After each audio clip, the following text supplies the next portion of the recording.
Welcome to the C.L.I.M.B. This is a show dedicated to helping singers, songwriters, and indie artists like you create leverage in the music business.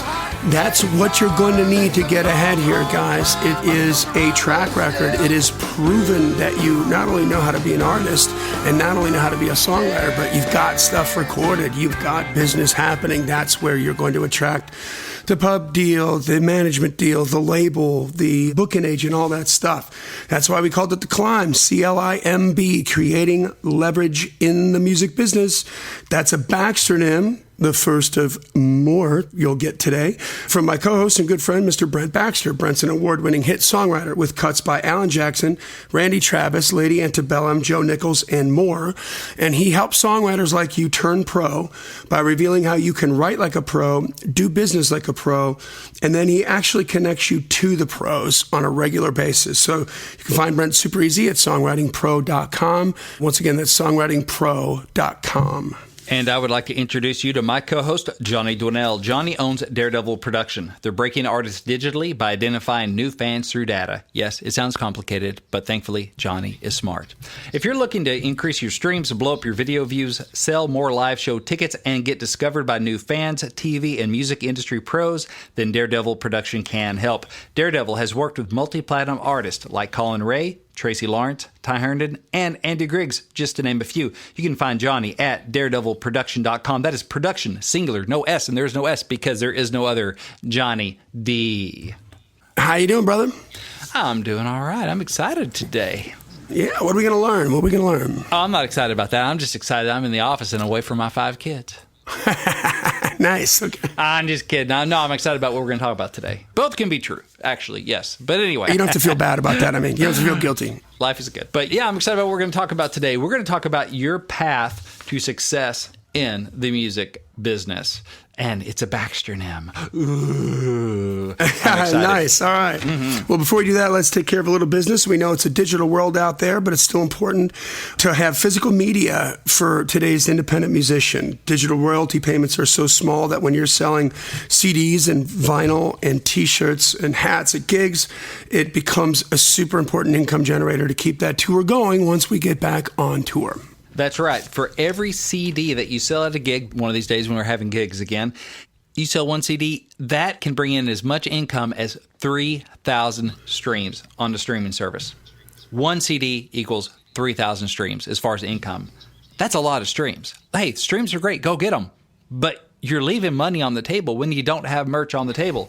Thankfully, our friends at Disc Makers are the place to go for your disc and other physical media, including vinyl, USB drives, and even T-shirts. You can find them online at discmakers.com or give them a call at 800-468-9353. That's 800-468-9353. Awesome. Mm-hmm. Hey, if you haven't joined the C.L.I.M.B community, please do so. Mm-hmm. That is a thriving community. Brent and I are very proud of this, guys. We let everybody in. You got to ask to be let in. And this is a place where you can share, get songwriter hookups, where you can share marketing ideas, get inspired with marketing ideas. Everybody's in there. They're active. They're talking to one another. And I'm just super proud of the C.L.I.M B community. You ask a question, you get a lot of answers. Yeah, it's a good, active community, and boys and girls are playing nice with each other. And that's an important thing. Man, we don't spam, we jam, and we don't hate, we participate. That's right.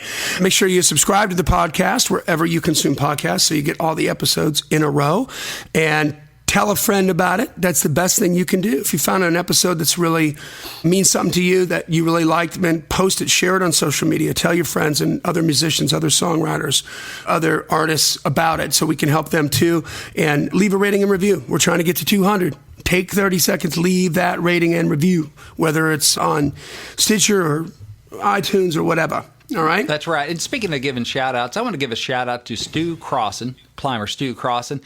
And he posts actually in the C.L.I.M B community. He says, a license is required to drive, fish, or be a plumber. Episode 220 of the C.L.I.M B podcast should be required to get into the entertainment business. Great episode. Thank you. Love that, Stu. Thank you, man.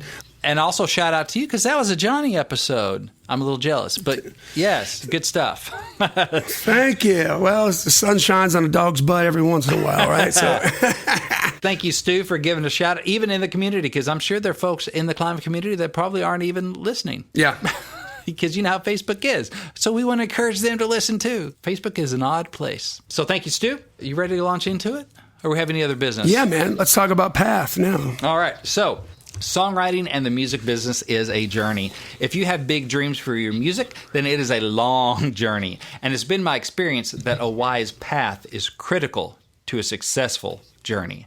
So here are the elements of a wise path. PATH is a Baxter because I cannot help myself. I might be clinical somehow. This might be a condition. There might be a name for it in a few years. Acronymatosis or something. I don't know. I can't stop making acronyms. I see them everywhere. Johnny, I see them everywhere.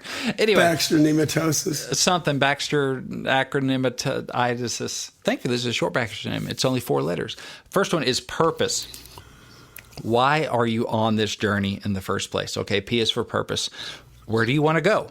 Why do you want to go there? Without a clearly defined purpose, without a desired destination at the end of the path, all you can do is wander.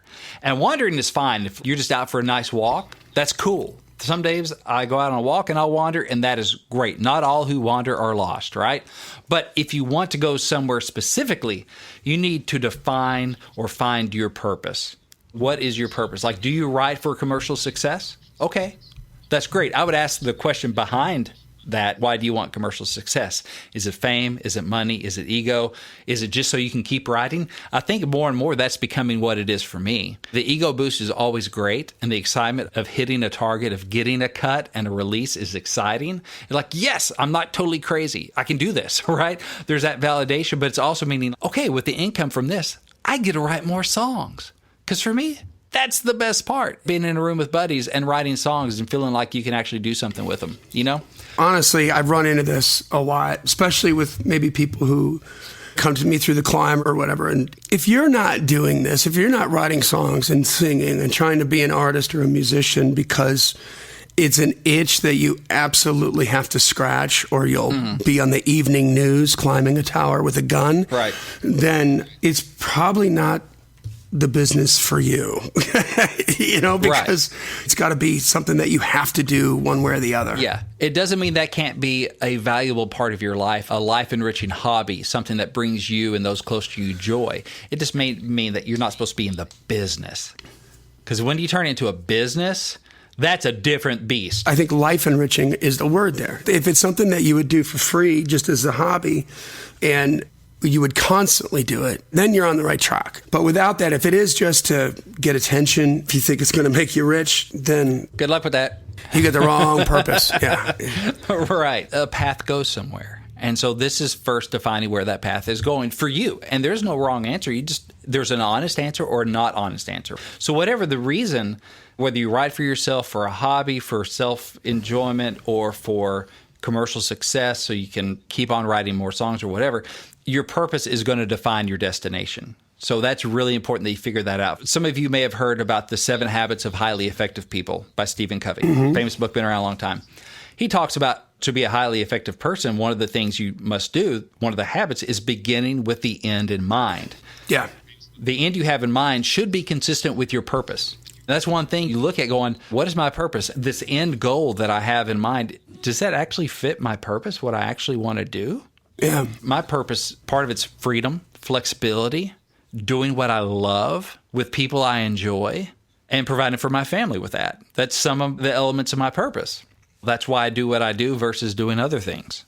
Threading that needle of those things that are important to me helps define my purpose. So P is for purpose. Figure out why you're doing this in the first place. That'll bring a lot of clarity to you. Love that. Love that. Thank you. And it's important that you figure that out because the next thing, PA, A is for action. If you want success in the music business with your songwriting, action. You have your purpose, and that gives you a picture of your destination. But that's not enough. The path will not travel under your feet. You have to move on the path, right? It's not like a treadmill. It just moves. It just takes me places. No, you have to take action. You have to get moving, but not just random action. You don't want to be like the octopus on roller skates. There's a whole lot of activity, but he's not really going anywhere. The point isn't to walk in circles or to run in place. Take the action that you believe will move you in the direction of your purpose. Keep your purpose in mind and act. You want to act on purpose for a purpose. Act on purpose for your purpose.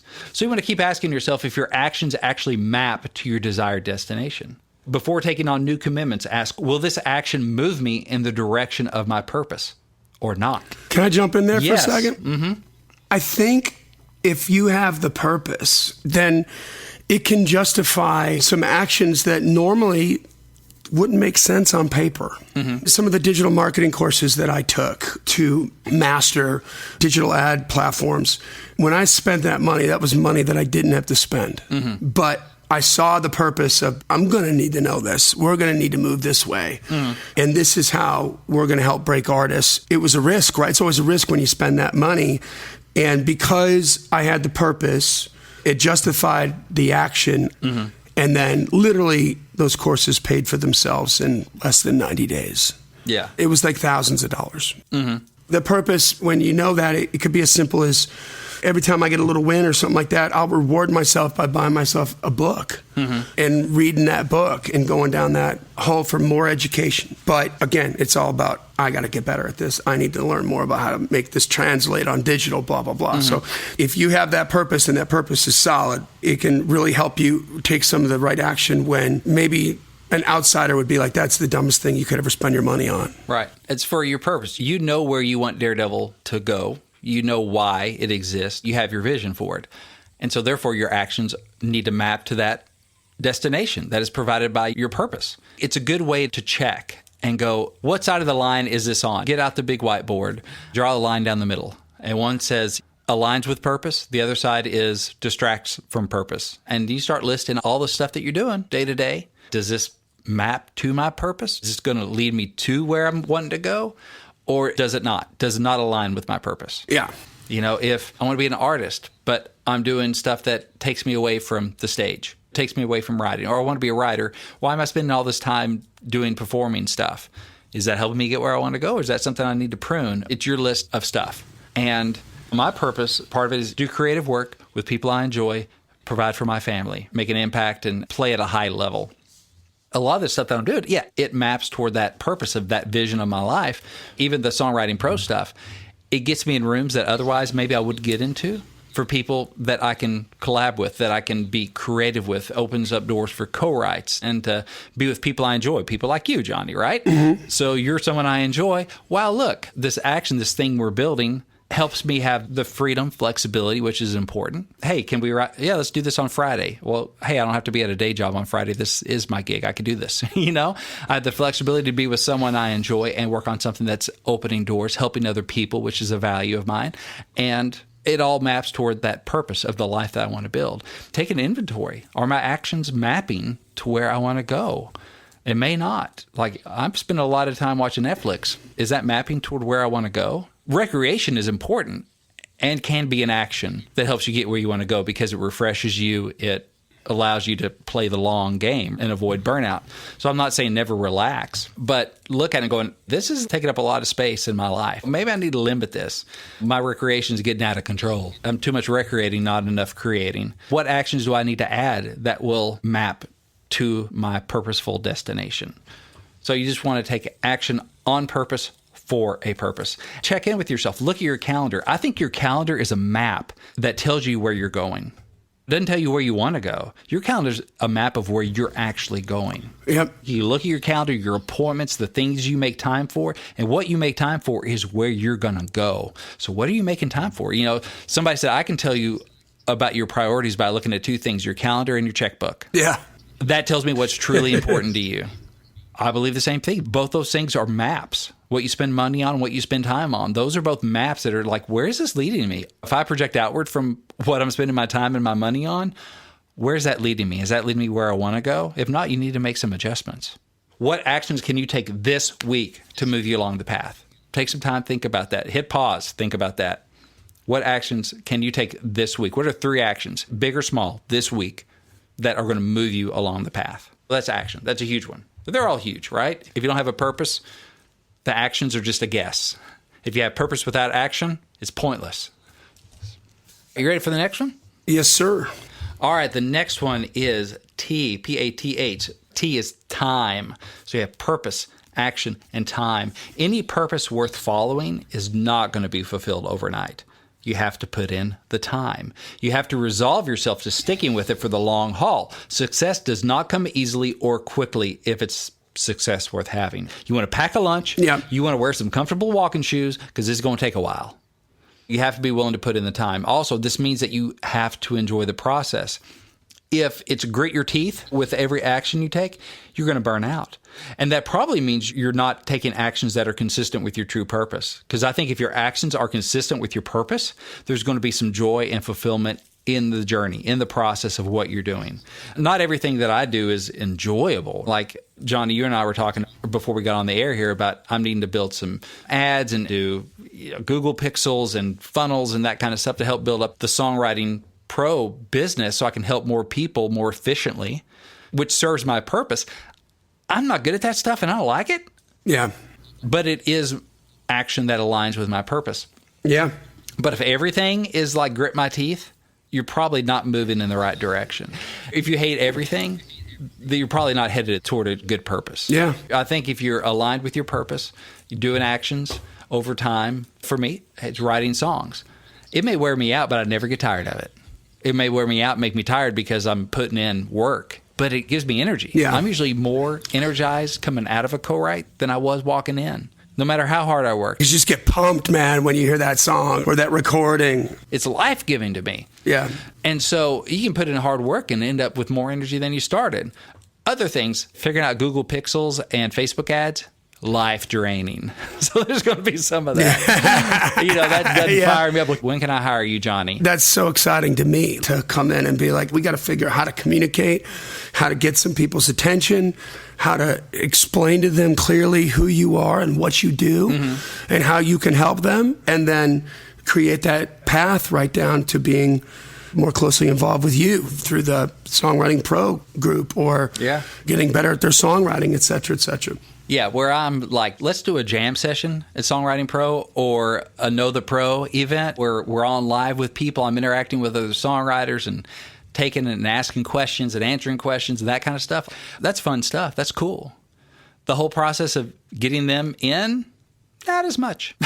I'd rather actually record the podcast than prepare for the podcast. That kind of stuff. Coming back to it, if everything's like a burnout grind, you need to go back and check if those actions are mapping to your purpose, because they may not be if you don't enjoy the process.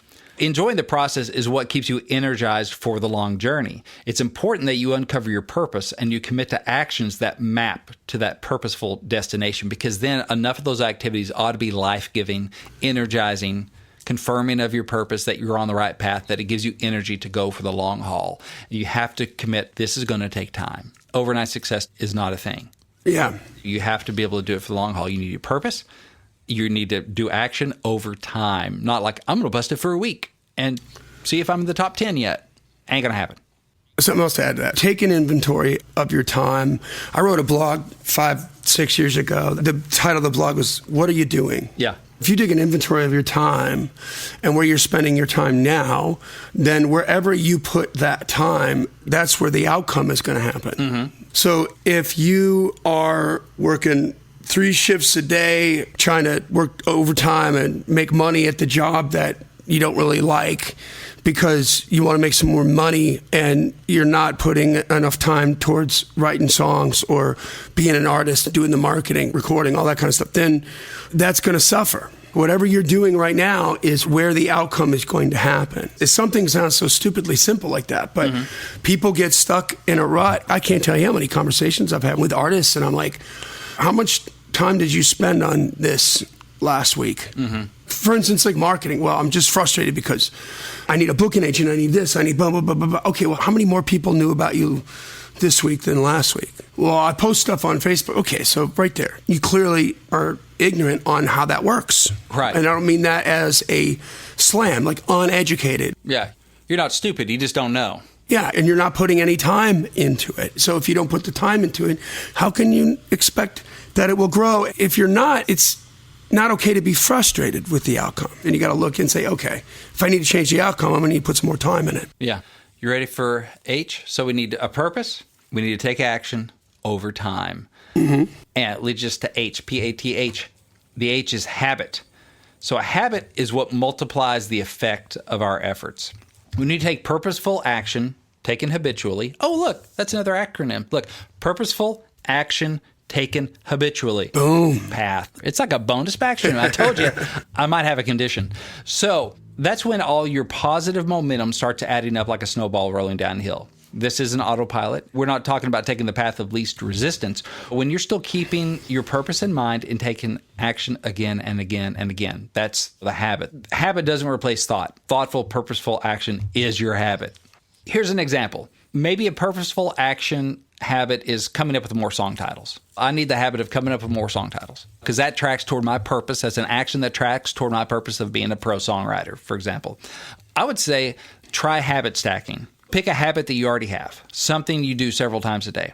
Maybe it's refilling your coffee or your water. That's an existing habit. It's something you do daily. So now you want to stack a new habit on top of it. Basically, that existing habit becomes a cue that triggers your new habit. All right? Keep a little notebook in a drawer or on the counter in your kitchen. Every time you go to refill your drink, write down a song title. Good title, bad title, whatever. Oh, nice. I like that. Thank you. Don't make it like it have to be an earth-shattering title so you stand there for 10 minutes hating life and going, I will just dehydrate instead because this is so painful. Just jot something down. Most of them are going to suck. That's fine. Part of the process. But your brain is going to start to figure out that every time you go get coffee or water, you're going to make it come up with the title. So it might as well be a decent one. Yep. So your brain will start going, all right, time to go refill. What's that title? And you start thinking about it on the way down the stairs or down the hallway or whatever. It's a little thing, but you stack that habit. So you just start building the habit of coming up with titles. Most of them are not going to be helpful as far as something that you write. But the more you do that, you're just going to start becoming a title finding machine. You're building that queue. And over a week, you're like, oh my gosh, 50 titles I didn't have before. And you only need a couple to be worthwhile to write out of that. That's one example of making habit over time. It's an action that aligns with your purpose. Purposeful action taken habitually. Here's another example. Say you want to reach out to one music industry person every day over social media. My purpose is I want to get into the music business. What's an action that maps to that? I need to get to freaking know some people in the music business. How do I build a habit over time that maps to that goal, right? I want to reach out to one music industry person every day over social media. So you want to do habit stacking again. I'm a fan of habit stacking. It makes total sense to me.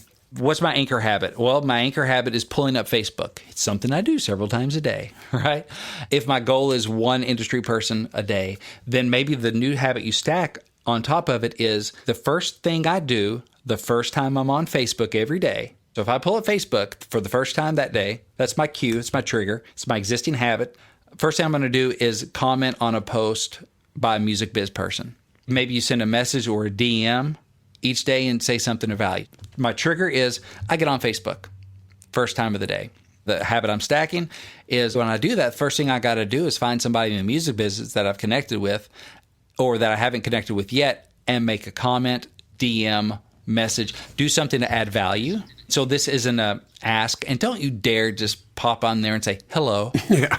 And that's it. I get those. I'm like, is that a bot or just someone who has no clue what they're doing? Because that's ridiculous, you know? Yeah, somebody who has no clue what they're doing. Hello. Yeah, hi. Hi. I either ignore you or just say hi back and wait till they go, hello, again 2 days later. I mean, I had one guy that seriously, I think from like Kenya, and for like over the course of a week or two, sent me like 5 hellos. Hello. Yeah. I'm like, you are a nut job. You're running me off.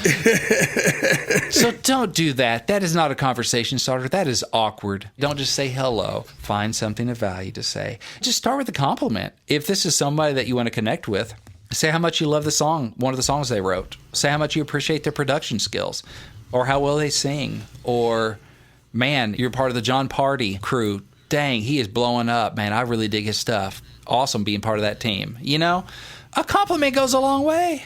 When you do something like that and you add a little specificity in there, I mean, it's kind of like the same thing with, we got interns this week, new interns. So it's all about the training. So I'm saying, hey, one of the things I want you to do to help grow our accounts is, let's say it's the Nash Villains account. It's a country music thing. So go to these artists' feeds and start connecting with people that follow these artists over here, because they'd also probably like the Nashvilleans.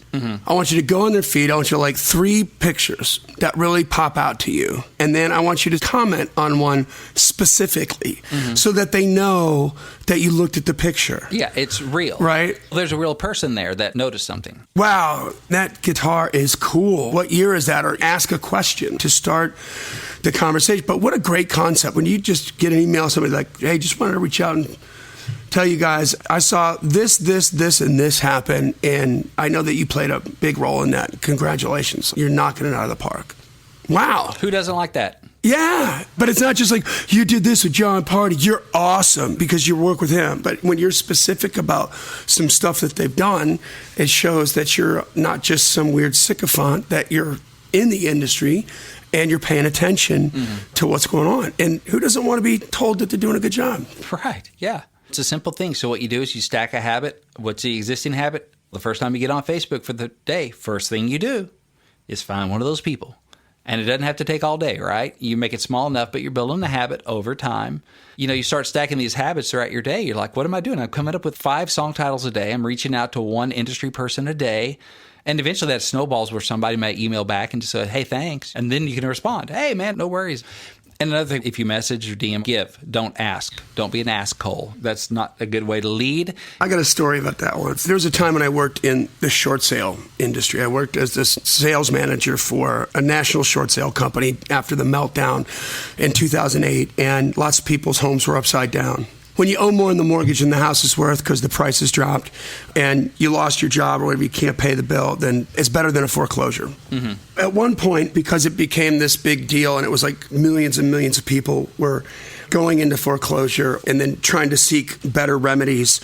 And the banks, they didn't have departments that were big enough to handle all this volume. They had to create like emergency departments of people to manage all this business. So at one point, our company had like $60 million of deals that had been hung up with Bank of America, which Bank of America was just notoriously slow. For over a year, we're trying to get these deals done, and we couldn't get them done. And it was like the number got so ridiculous. I found out who the VP of that whole department was, and it was a female.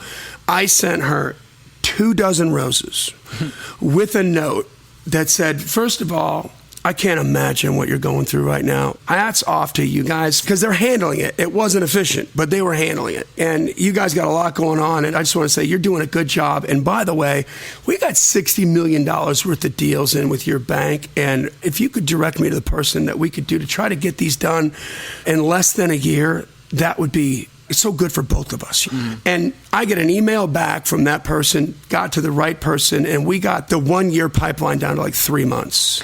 Nice. From a cold call, flowers, good job. I think I can help you. Help me. You know? And it can work like that. I love this reaching out to try to expand your Rolodex thing. This is good. That's it, man. Path, P-A-T-H. Purpose, action, time, habit. Purposeful action taken habitually. The path to success is paved with the stones of purpose, action, time, and habit. And knowing how to stay on the path is really important for pro songwriters or those who want to turn pro or those who want the record deal or want to grow their indie artist business, whatever it is.